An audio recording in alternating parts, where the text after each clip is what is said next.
আড়াআড়ি করতেছো, বসো।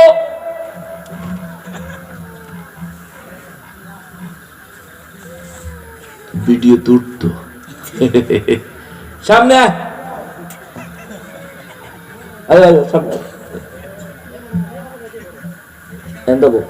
তোমাকে দেখা যায়। বসো বসো, আইও বসো বসো, অসুবিধা নেই, আদর করে বলছি, আরাম করে বল, আসাম দিয়ে বল, হেমনে হেমনে তাও ব্যথ হয়ে যাবে না। আমরা ভাইরাল টাইরাল নেই, ছেলেটা একটা শখ করছে তো একটু ক্যামেরা তুলতো, তার একটু উঠাই দিই না, অসুবিধা হয়ে যাবে আপনি গো একটু উঠে। আব্বা পরে টুপি মাথার দম লাগবে, টুপি আসেনি পকেটে গো। আচ্ছা আবার পরে লয়ে আইও কেমন? আচ্ছা এখন বইলো বুঝলো বুঝলো, এখন লাগতো না, থাক থাক, এখন গরম গিয়ে আবার আইবা, ডিস্টার্ব হয়ে যাবো। আমি এমনি বাচ্চাদেরকে একটু বেশি ভালোবাসি, পোলাপেনটা একটু বেশি আদর করি, এটা আমার অভ্যাস, আমার ভালো লাগে। আমি বাচ্চাদেরকে একটু বেশি ইয়ে করি। আমি কমলাপুরে পুরাতন বাজার মসজিদে যখন নামাজ পড়াইতাম, আমার মসজিদে বাচ্চারা বুঝে যেত।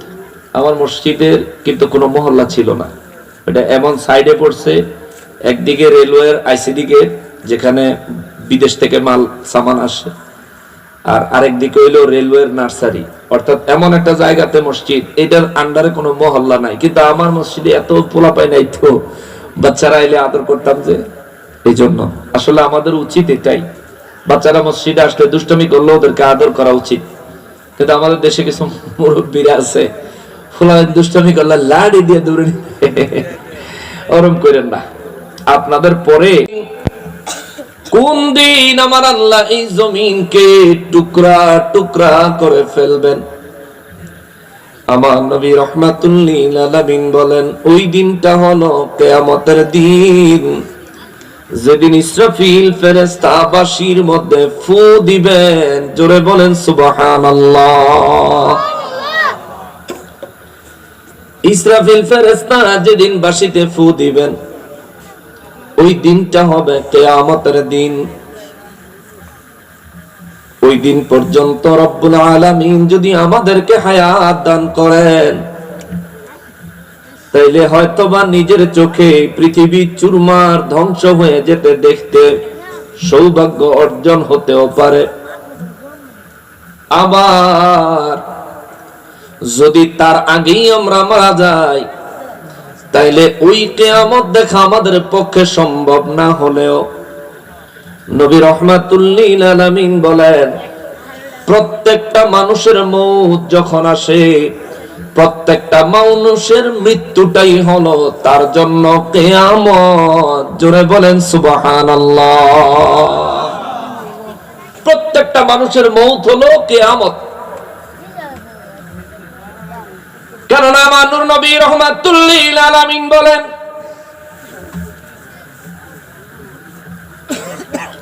কিয়ামতের অর্থ হলো আল্লাহ তামাম সৃষ্টিকে ভেঙে শেষ করে দেওয়া, ধ্বংস করে দেওয়া।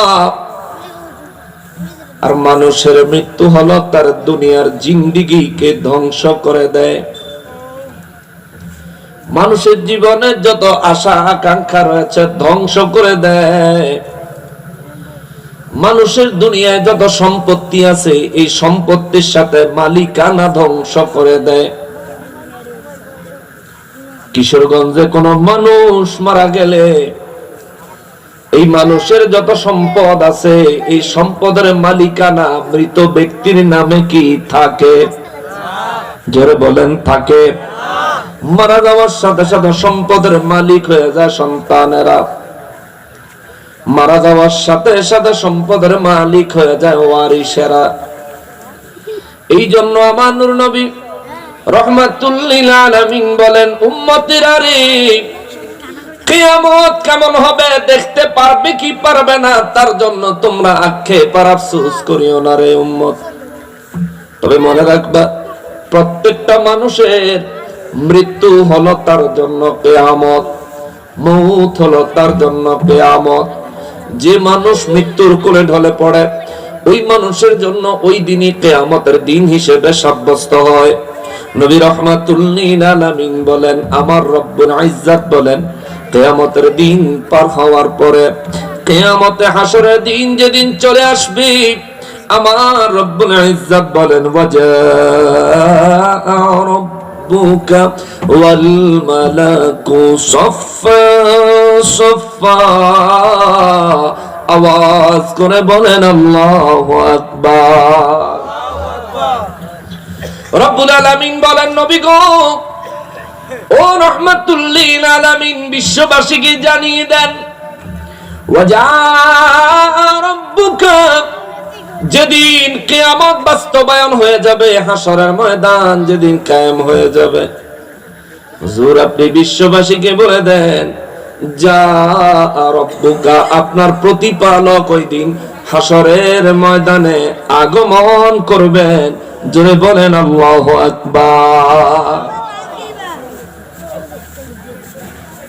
এই উড়ো,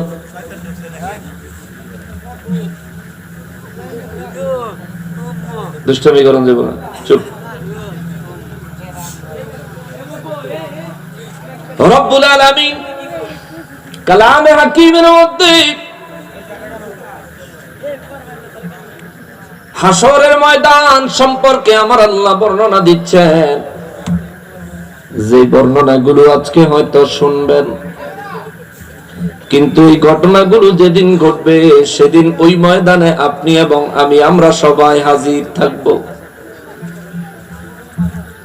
সৃষ্টির মধ্যে এমন একজন মানুষ নাই, এমন একজন জিন জাতি নাই যে কিনা হাসরের ময়দানে দাঁড়ানো লাগবে না।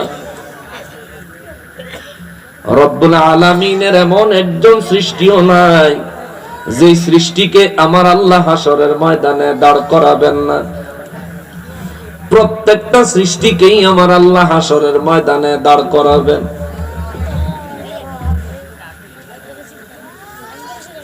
হাসরের ময়দানের পরিস্থিতি প্রত্যেকটা মানুষকেই আমার আল্লাহ দেখাবেন।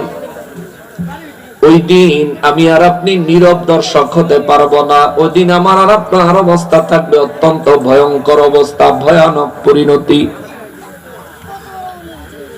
রব্বুল আলামিন বলেন ওয়াজা রাব্বুকা ওয়াল মালাকু সাফফা সাফফা। রব্বুল আলামিন বলেন নবী গো, ও রাহমাতুল লিল আলামিন, বিশ্ববাসীকে বলে দেন আজ দুনিয়ায় তোমরা যাই করো না কেন, রব্বুল আলামিন তোমাদের সমস্ত অবস্থা দেখেন। সুবহানাল্লাহ। আমরা যাই করি দেখেন কে? জোরে বলেন কে? সবাই বলেন কে? আমরা যাই করি না কেন আমার আল্লাহ দেখেন। বিশ্বাস আসেনি? একটু দুর্বলতা আছে আর কি, যে হুজুর আমরা তো আল্লাহরে দেখি না, এর লিগে একটু দুর্বলতা আছে। আমাদের ঈমান কি এমন?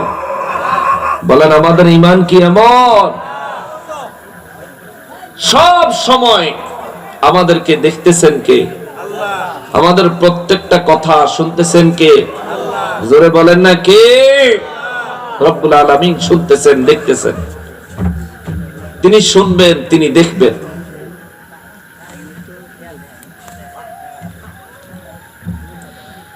দুনিয়ার জমিনে সমাজের মানুষকে, পরিচিত জনদেরকে, দুনিয়ার মানুষদেরকে লুকাইয়া আমরা যত পাপ করি, এই পাপের কাজগুলো দুনিয়ার কোন মানুষ না দেখলেও একজন দেখেন, তিনি কে?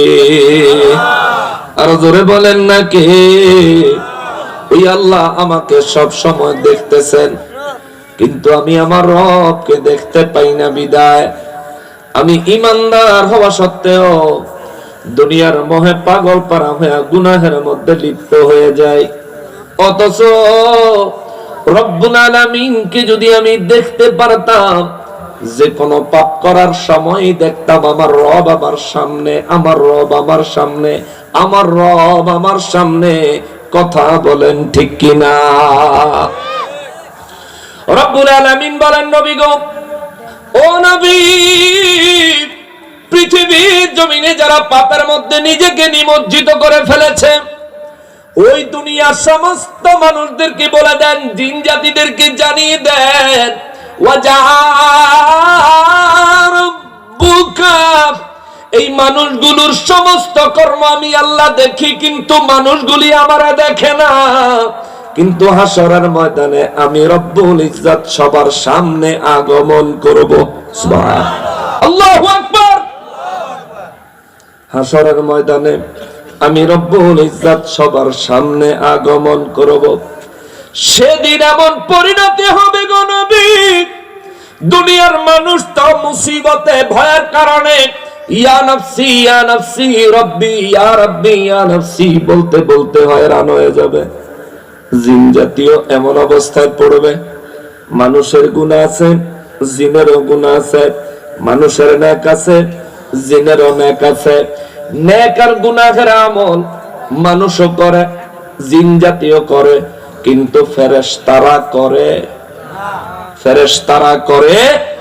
ফেরেশতাদের একটাই কাজ, তারা শুধু নেক আমল করে, ঠিক না? কি করে? নেক আমল।